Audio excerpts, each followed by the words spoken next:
These are some of Sri Lanka's wild elephants, which wander the elephant trails through that country's forests and national parks. But these animals also led this man on a long journey. For 15 years, his passion for Asian elephants led him to a detailed study of their behaviour, which then led him to become an expert on elephants.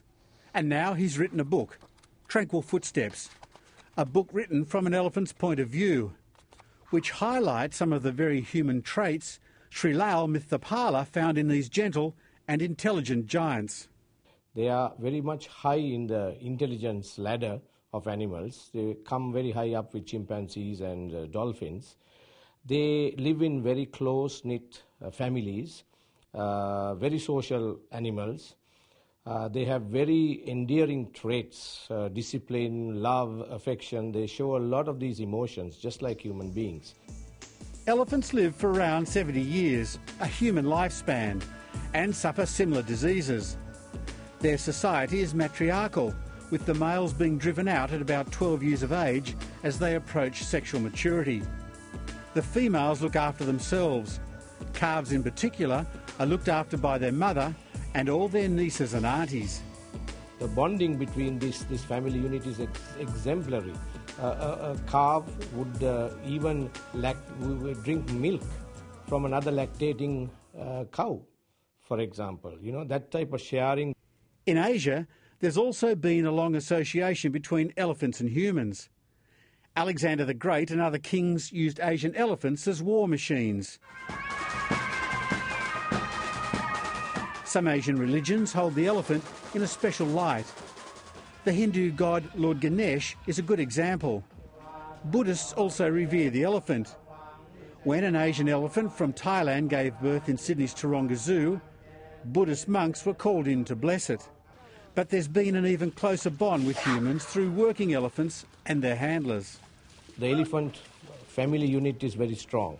So when an elephant is tamed and brought and used for work, it's very important that the handler forms that very close bond, a sort of a pseudo-elephant, in other words. But of course, he must always assert his authority, because one must not forget that the animal is a wild animal. So the handler and the elephant's relationship is very powerful. The handler, a proper handler, what we call a mahout, would live his entire life with the elephant.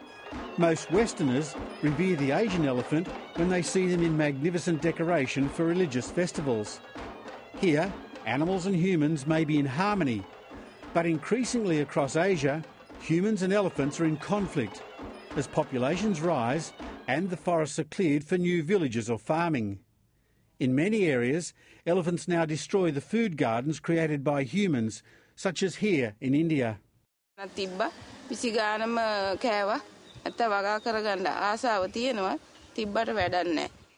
The elephant, he has in his brain sort of mapped out his comfortable places where he used to go for food and water, passed down the ages. So these elephants are used to having home rangers. And suddenly when you have a village hamlet coming in between that home range, obviously the elephant is going to come in contact with people. There's no easy answer to the problem. Once Asian elephants were found throughout South Asia and Southeast Asia, but now their range has shrunk dramatically and they're on the endangered list. Many are shot, not for ivory, as few Asian elephants grow big tusks, but because of the human-elephant conflict. There's a very real danger that Asian elephants could be driven to extinction.